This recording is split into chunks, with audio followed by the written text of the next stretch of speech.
வணக்கம். நான் உங்கள் அன்பான சயின்டிபிக் வேதிக் அஸ்ட்ராலஜர் அஸ்ட்ராலஜி பேசுகிறேன். நல்லது நினைப்போம், நல்லதே நடக்கும். தொடர்ந்து நம்மளுடைய சேனல்ல வரக்கூடிய வீடியோஸ் பார்த்துட்டு இருப்பீங்க நம்புறேன். சயின்டிபிக் வேதிக் அஸ்ட்ராலஜி முறையில அறிவியல் சார்ந்த ஜோதிட கருத்துக்களை பார்த்து கொண்டிருக்கிறோம். எந்த விதத்திலும் மிகைப்படுத்தாமல் உள்ளது உள்ளவாறு மூட நம்பிக்கைக்குள்ள போகாமல் பார்த்து கொண்டிருக்கிறோம். ஜோதிடத்துல நம்மளுடைய போன ஜென்மத்தில் செய்த பாவ புண்ணியங்களுக்கு தகுந்த மாதிரி இந்த வாழ்க்கையில் இந்த ஜென்மத்தில் எப்படி நம்மளுடைய வாழ்க்கை சம்பவங்கள் உருவெடுக்கிறது, அது சாதகமாகவும் சாதகமற்றதாகவும் வருவதற்கு ஜோதிடத்துல எது மாதிரி ஒரு அமைப்பு இருக்கு, அதுல கோச்சார அமைப்புகள் என்ன, தசாபுக்திகள் அமைப்பு என்ன, உங்க ஜென்ம ஜாதகத்துல எத்தகைய அமைப்பு இருக்குதுங்கிறத நம்ம கடந்த 18-20 வருடமாக அதுல ஆராய்ச்சி பெற்று ஒரு நிபுணத்துவம் பெற்று சயின்டிபிக் வேதிக் அஸ்ட்ராலஜி முறையில நம்ம பார்த்து கொண்டிருக்கிறோம். அந்த வகையில இந்த வீடியோல ஜூலை 2025 அந்த காலகட்டம், அந்த மாதம் மகர ராசிக்கு எத்தகைய ஒரு மாதமாக இருக்க போகுதுன்னு நம்ம பார்க்க போறோம். அது ஃபர்ஸ்ட் டைம் நம்ம சேனலுக்கு வரவங்க மறக்காம சப்ஸ்கிரைப் பட்டன் கிளிக் பண்ணுங்க. ஸோ தட் நம்மளுடைய சேனல்ல வரக்கூடிய எல்லா வீடியோஸ் உங்களை அடைந்து அது மூலமாக நீங்கள் தொடர்ந்து பயன் பெறலாம். இப்ப பாத்தீங்கன்னா ஜூலை 2025 பிறக்கும் பொழுது 3 மிகப்பெரிய ஆண்டு கிரக பயிற்சி ஆனதுக்கு அப்புறம் தான் ஜூலை மாதமே பிறக்குதுங்கிறது நீங்க தெரிஞ்சுக்கணும்.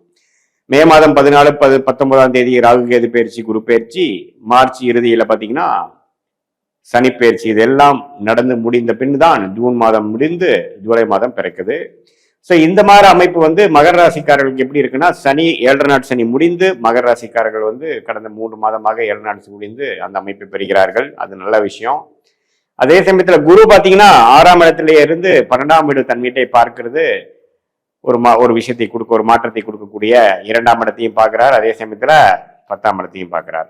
ஸோ 10, 12, 2 பார்க்கக்கூடிய குரு பாத்தீங்கன்னா வேலை தொழில் விஷயமாக உத்தியோகஸ்தரா இருந்தாலும் சரி, தொழில் அமைப்பில் இருக்கிறவங்களா இருந்தாலும் சரி, மாணவர்களா இருந்தாலும் சரி, உயர் படிப்புக்காக போகிறவங்களா இருந்தாலும் சரி, டிரான்ஸ்பர் கொஞ்சம் ஆகக்கூடிய, ஒரு இடத்த மட்டும் ஒரு இடம் மாறக்கூடிய மாற்றங்கள் ஒன்றுமே மாறாததுன்னு சொல்ற மாதிரி ஒரு மாற்றத்தை கொடுக்கக்கூடிய அமைப்பு இந்த மகர ராசிக்காரர்களுக்கு இந்த வருடம் முழுவதும் 25 முழுவதும் இருக்கு. அதுல ஜூலை ஒரு முக்கியத்துவம் உள்ள ஒரு மாதமாக கண்டிப்பா வருகிறது. ஏன்னா அந்த டைம்ல பாத்தீங்கன்னா குரு 12ஐ பார்த்து சனி 3ஆம் இடத்துல இருந்து ராகு கேதுகள் 2-8 இருக்கும் பொழுது மாற்றத்துக்கு மகர ராசிக்காரங்க ரெடி ஆறாங்க. அதே சமயத்துல மாத கிரகம் என்று சொல்லப்படுகிற புதன் பாத்தீங்கன்னா 7ஆம் இடத்துல இருக்கிறார். அதே சமயத்துல செவ்வாய் 8ஆம் இடத்துல இருக்கிறார். அதே சமயத்துல சுக்கிரன் 5ஆம் இடத்துல ஆட்சி பலம் பெற்று மாதத்தின் இறுதி வாரங்களில 6ஆம் இடத்துக்கு போறார். சூரியனும் பாத்தீங்கன்னா அட்டமாதிபதி ஆகிய சூரியன் 6ஆம் இடத்துல இருக்கிறார். ஸோ இது எல்லாமே நம்ம சொன்ன மாதிரி ஒரு மாற்றத்தை கொடுக்கக்கூடிய ஒரு இடம் மாற்றங்கள், அதே மாதிரி சுப முதலீடுகள், ஒரு வீடு, ஒரு இடம், ஒரு வாகனம், அது மாதிரி ஒரு சுப விஷயத்துக்காக சில முதலீடுகள் செய்வது, அதனால கொஞ்சம் கடன் பெறுவது, டாப் அப் லோன் போகிறது, பர்சனல் லோன் போகிறது, ஒரு கூட்டமைப்பினால ஒரு தொழில் அமைப்பு ஆரம்பிக்கிறது, இது மாதிரி சில முயற்சிகள் திருவினையாக்கக்கூடிய, டக்குன்னு முயற்சி எடுத்தா டக்குன்னு முடியக்கூடிய அமைப்புகள் இந்த ஜூலை மாதம் இது மாதிரி பண போக்குவரத்துல ஒரு எதிர்பாராத பண வரவு, அது மூலமாக சில செலவுகள், சுப செலவுகள் செய்து கொஞ்சம் வாழ்க்கையை கம்ஃபோர்ட் பண்ணிக்கிறது. எக்ஸ்போர்ட் இம்போர்ட் பண்றவங்களுக்கு டக்குன்னு ஒரு கிளிக் ஆகுறது, அது மூலமாக ஒரு நல்ல அமைப்பு. வாழ்க்கையில் இதுவரை நம்ம ட்ரை பண்ணிட்டு இருந்த விஷயத்துல ஒரு நல்ல ஒரு அமைப்பு திடீர்னு சில விஷயங்கள் சாதகமாக நடந்து நமக்கு வெளிநாடு தொடர்பு, வெளிமாநில தொடர்பு இருக்கிற எல்லா தொழில்களுக்கும் மகர ராசிக்காரர்களுக்கு ஒரு அருமையான ஒரு அமைப்பு இருக்கு. ஸோ ஒண்ணு வெளிநாடு விஷயங்கள், வெளிமாநில விஷயத்துல நல்ல ஒரு பலன்கள். அதே சமயத்துல குடுக்கல் வாங்கல்ல கொஞ்சம் நல்ல ஒரு அமைப்பு. கடன் விஷயங்கள்ல எதிர்பார்க்கிற கடன் நமக்கு உடனே கிடைத்து அது மூலமாக சில சுப செலவுகள், சுப இன்வெஸ்ட்மெண்ட்ஸ் பண்ணிக்கக்கூடிய அமைப்பு. இடம் மாறுதல், டிரான்ஸ்பர் ஆகக்கூடிய அமைப்பு, இருக்கும் இடத்தை விட்டு மாறக்கூடிய அமைப்பு.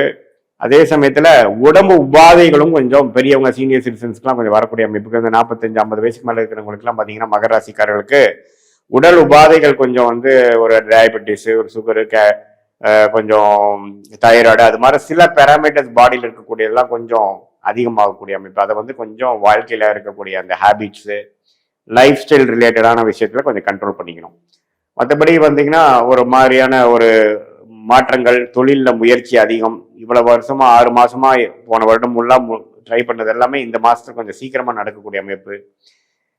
இது மாதிரி ஒரு ஒரு ஒரு ஒரு கிளை வச்சிருக்கிறோம், இன்னொரு பிரான்ச் போடலாம்னு நினைக்கிறவங்க, அல்லது இன்னொரு வேலையில் இருக்கிறாங்க, இன்னொரு பெரிய வேலைக்கு மாறலாம்னு நினைக்கிறவங்க, ஒரு இடம் விட்டு இன்னொரு இடம் மாறக்கூடிய, இன்னொரு தொழிலில் வந்து அடுத்த லெவல் போகக்கூடிய, ஒரு ப்ராடக்ட் லைன் வச்சுட்டு அடுத்த ப்ராடக்ட் லைன் போகக்கூடியது, இன்னொரு டொமைனில் போகக்கூடியது, இது மாதிரி கொஞ்சம் அபிவிருத்தி, அடுத்த லெவல் எக்ஸ்டென்ஷன், அடுத்த லெவல் டெவலப்மெண்ட் வந்து அதிகமான கொடுக்கக்கூடியது, அதுக்கு வேணுங்கிற முதலீடுகள், அதுக்கு வேணுங்கிற அமைப்புகள், அதுக்கு வேணுங்கிற நிதி உதவிகள் எல்லாம் பெறக்கூடிய ஒரு மாதமாக ஜூலை மாதம் 2025 இருக்குங்க. ஸோ மகர ராசிக்கு 7.5 நாள் சனி முடிஞ்சது ஒரு அருமையான விஷயம். அதே சமயத்துல குரு பார்த்தீங்கன்னா 6ஆம் இடத்திலிருந்து 2ஆம் இடத்தை பார்ப்பது ஓரளவுக்கு தப்பு இல்லை. இது மாதிரி கொஞ்சம் வருவாய்க்கும் தவறில்லாத விஷயம்தான்.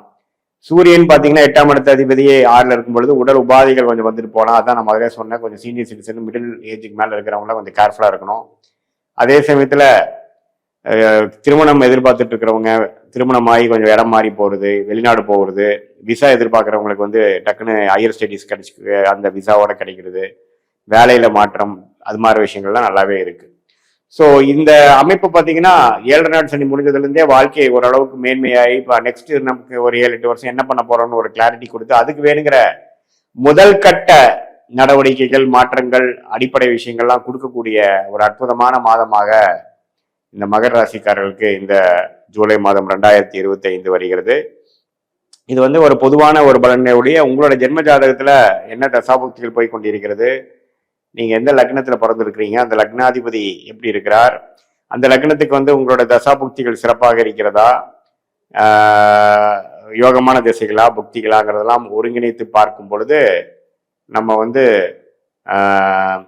அந்த கோச்சார அமைப்புகளும் தசாபுக்தி அமைப்பும் ரெண்டும் சேர்த்து வைத்து பார்க்கும் பொழுது ஒரு துல்லியமான பலன்கள் வந்து நம்ம பார்த்து அது மூலமாக நம்ம எந்த நேரத்தில் எது விஷயங்கள் நடக்கும், அதுக்கு தகுந்த மாதிரி நம்ம செயல்பாடுகளை மாற்றி சமய விரயம், பொருள் விரயம் இதெல்லாம் தவிர்த்து இன்னுமே நம்ம வந்து வாழ்க்கையில ஜெயிக்கலாம். நம்ம சொன்ன பலன்கள் வந்து ஒன்று கொஞ்சம் அதிகமாக எப்போ வரும்னா நம்ம உங்களுடைய தசாபுக்திகள்லாம் கொஞ்சம் சிறப்பாக நடக்கும் பொழுது நம்ம சொன்ன சாதகமான பலன்கள் ஒன்று கொஞ்சம் தூக்கலாகவும், தசாபுக்திகள்லாம் கொஞ்சம் சுமாரான தசாபுக்திகளாக உங்களோட ஜென்ம ஜாதக பிரகாரம் உங்கள் லக்ன பிரகாரம் நடக்குமாயின் நம்ம சொன்ன சாதகமற்ற பலன்கள் அதிகமாகவும் சாதகமான பலன்கள் குறைவாகவும் இருக்கக்கூடிய அமைப்பாக நீங்கள் எடுத்துக்கொள்ள வேண்டும். ஏன்னா கோச்சார் அமைப்புகள் பார்த்தீங்கன்னா ஒரு 30 to 40% தான். மெயினான விஷயங்கள் பார்த்தீங்கன்னா உங்களோட ஜென்ம ஜாதகத்தில் வரக்கூடிய அமைப்பு தான். ரெண்டு ஒருங்கிணைத்து பார்க்கும் பொழுது சயின்டிபிக் வேதிக் அஸ்ட்ராலஜி முறையில் உங்களோட ஷார்ட் டேர்ம் எப்படி இருக்க போகுது, ஃபியூச்சர் லாங் டேர்ம் ஃபியூச்சர் எப்படி இருக்க போகுது, இதுவரை நீங்கள் செய்ததில் எந்த மாதிரி ஒரு டீவியேஷன் டைரக்ஷன் மாறப்போகுது, எப்படி வந்து வாழ்க்கை முடிவுகளை எடுத்து நம்ம அதில் வந்து கிளாரிட்டி பெற்று அது மூலமாக செயல்களை செய்து டைமில் வந்து நம்ம நடக்க மாட்டேங்குதுங்கிறக்காக ஃப்ரஸ்ட்ரேட் ஆகாமல் அது வரைக்கும் பொறுமையாக இருந்து வாழ்க்கையில நடக்கக்கூடிய உங்க வாழ்க்கையில நீங்க ஜெயிக்க வேண்டிய ஒரு விஷயமும் கொஞ்சம் பொறுமையாக இருந்து அந்தந்த காலகட்டத்து வரைக்கும் நம்ம வெயிட் பண்ணி கண்டிப்பாக இந்திய வேத ஜோதிடர் மூலமா நாம வந்து பலன் பெற்று நம்ம ஜெயிக்க முடியுங்கிறது, வெற்றி அடைய முடியுங்கிறது நான் சொல்லிக்கிறேன். மீண்டும் மற்றொரு காணொலியில் சந்திப்போம். நன்றி, வணக்கம்.